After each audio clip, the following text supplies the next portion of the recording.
Chris Barman, CEO of Slate. Yes, yes. Jeff Wilke, co-founder of Rebuild Manufacturing. Wow, we got a fan group. Co-founder of Slate, and also, if any of you have, I'm sure we have a lot of Amazon Prime customers in the room. Yes, yes.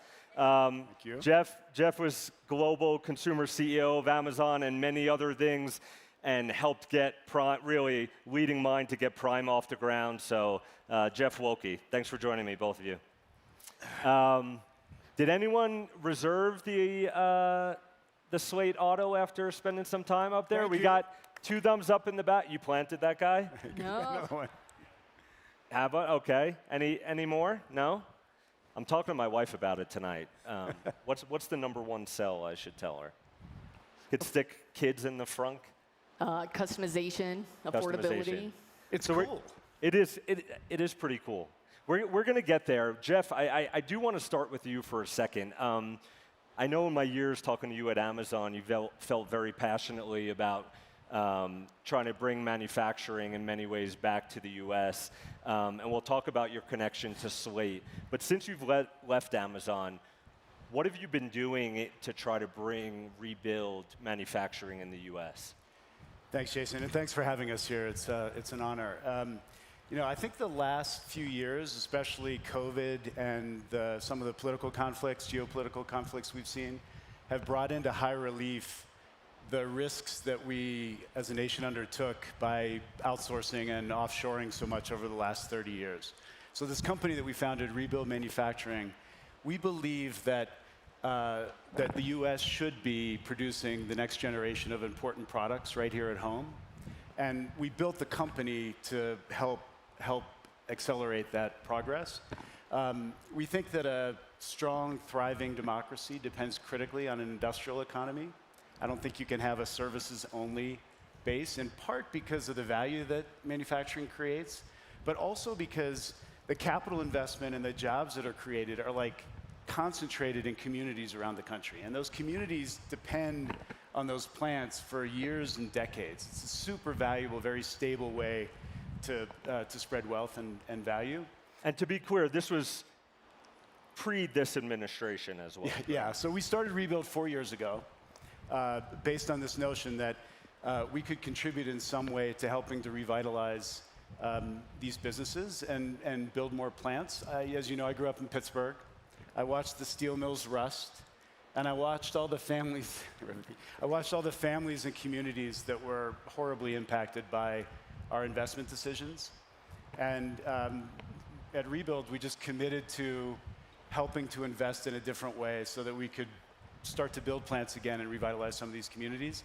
So if you'd asked me 4 years ago when we founded, would we be building a car company and up on stage talking about Slate, I would have said, no way, we had a lot to do. But our CEO, Miles Arnone, approached me about a year into building Rebuild Manufacturing and said, somebody has to build in the white space that's been sort of left open. If you think back to the Scout, the old Scout and the sort of original Bronco, somebody's going to build like a cool 2-seat pickup. And I looked at him and said, you're the CEO of Rebuild Manufacturing, like, do your job. And then a week later, he came back to me and said, I think this is a good idea. And I thought about the times at Amazon when some really talented leaders, we have a couple of them in the room, would approach me with some idea to build something new. We'd ask them to write a press release. And you know all about the working backward process? I do. We'd say, write the release that you'd want to show to the world, and we'll work backward from that. And he wrote one. It was pretty good, but we iterated again. And then Christmas came, and I just set it aside. And I picked it up, and I looked at it, and I thought, oh my, we have to do this. This is just so good. It's such a great idea.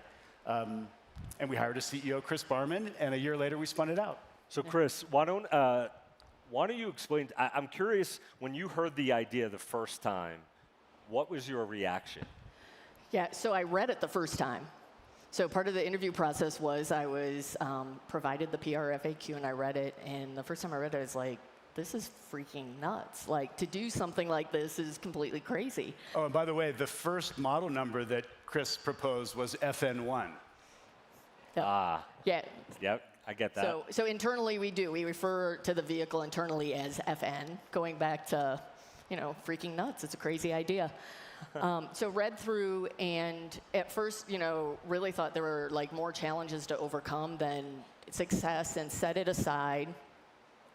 Read it the next day, and thought my experience is from traditional automotive, and just set it aside and said, okay, like set that aside and go from a blank sheet of paper and start over. Could this be done? And started ticking it off, and this can be done, and this will be difficult, and this is a great idea, and came back and thought, yeah, this is something we can do. And was fortunate that, had the opportunity through the interview process to spend a lot of time with Jeff and Miles and a few others, and was just psyched when they invited me to come and join the team.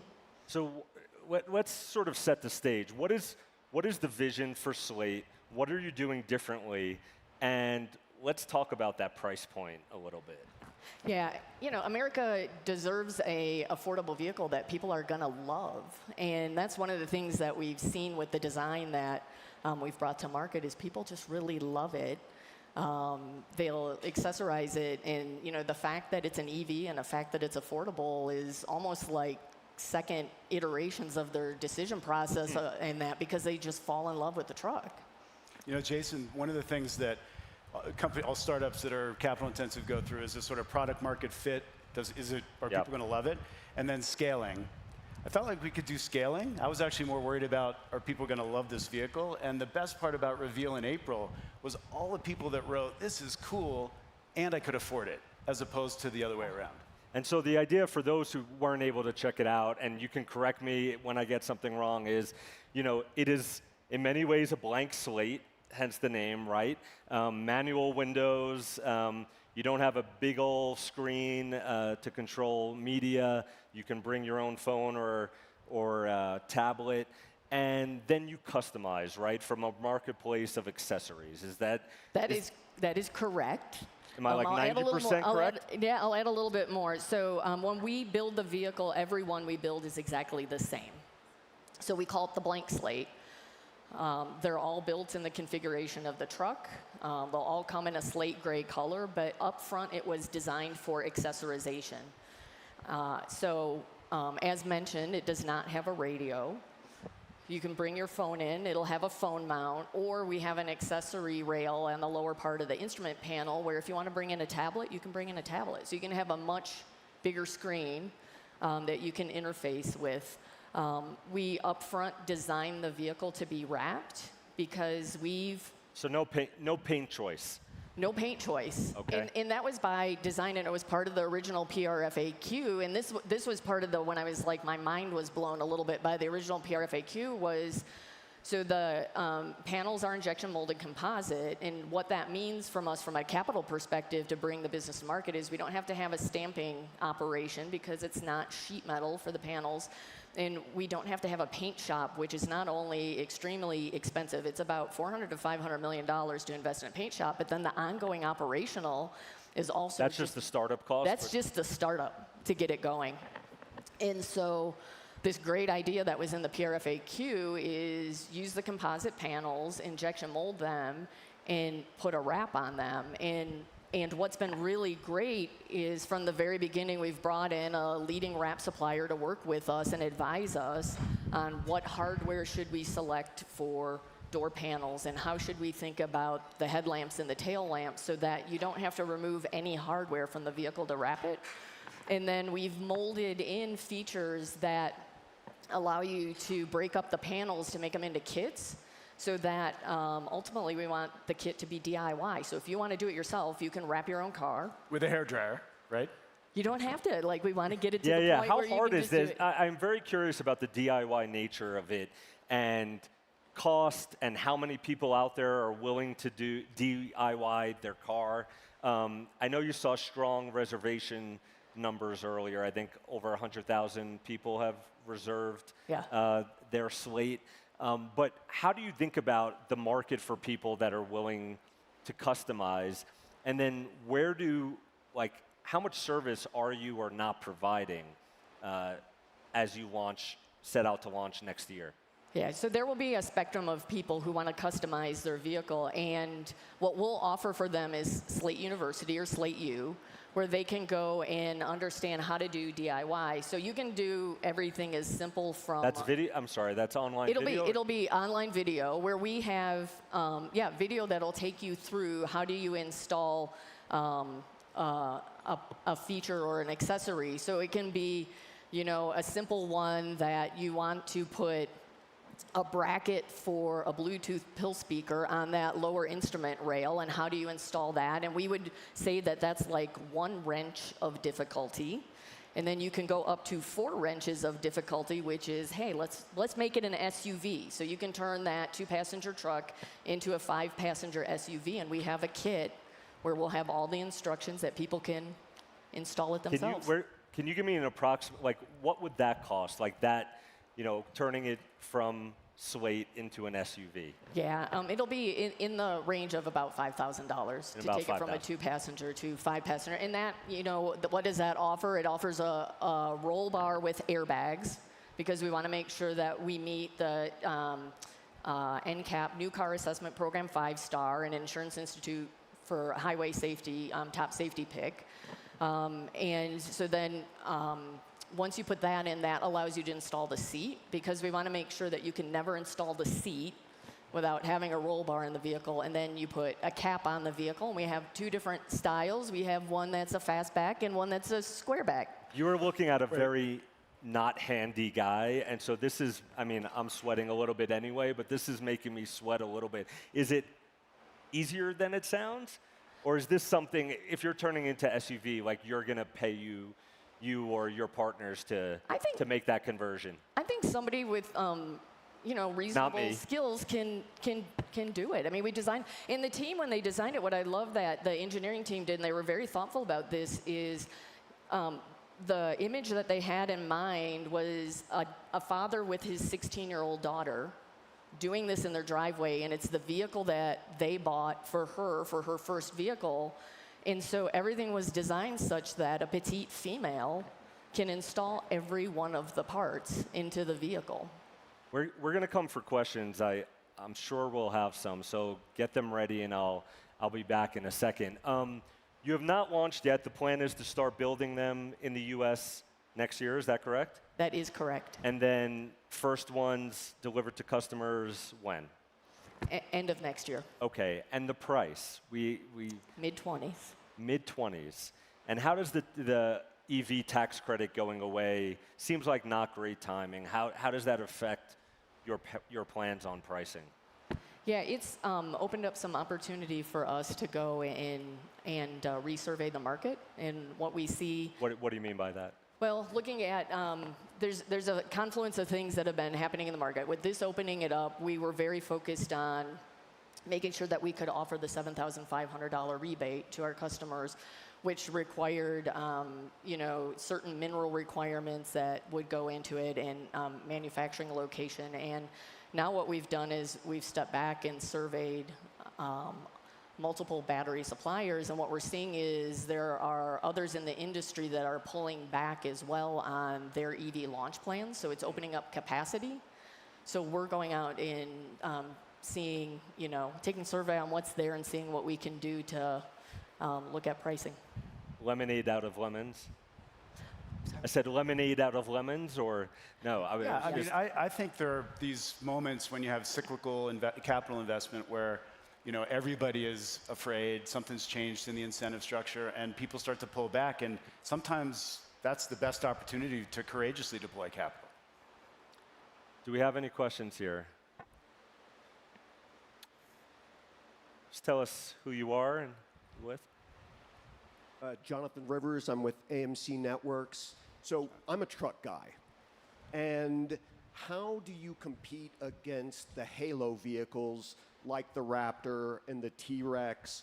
And so I'm a Raptor owner, but also at the same time, you have the Ford Maverick Lobo, which is only $27,000. So it's actually a lower price than the higher spec Maverick. So it's a lot closer to the price you're talking about. How do you compare with Cool? Well, Well, we think, I mean, first we think that we offer a different proposition in the blank slate of one, that it's ultimate personalization, that you can do with the vehicle very easily because it's been designed to be DIY. Secondly, America deserves affordable vehicles. So if there's more affordable vehicles out there, it's a great choice. I mean, 55 million vehicles are transacted every year. People are looking for more affordable choices. The average used car is $25,000 right now. Is that right?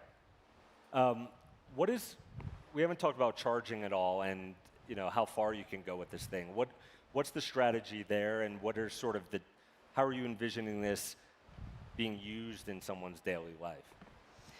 So the blank slate comes with 150 miles of range, and there is an upgrade to 240. Most consumers, or the average is 29 miles that people commute a day. So you can drive it for a few days before you have to recharge it if you can't recharge it at home. But businesses are starting to offer charging at places that people go. So Walmart's made announcements, Starbucks, Hilton hotels. So chargers are coming to locations where people are spending time. Do we have any other questions? I think we have one or two over here. Oh, okay. People are going to get sick of me here, but so I'm Gillian Manis, I'm European Innovation Fund.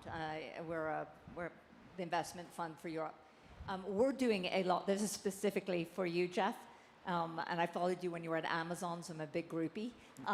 You planted this one? No. Paid in euros. Europe is doing a lot in terms of investing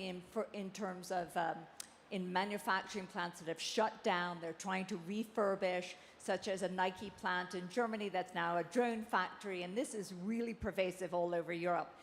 I'd like to believe that the US is also going to follow suit, and you're going to help this initiative, because there are a lot of manufacturing plants, whether it be wind turbine plants, there used to be car manufacturing, Detroit, and so on and so forth. I'm really following this.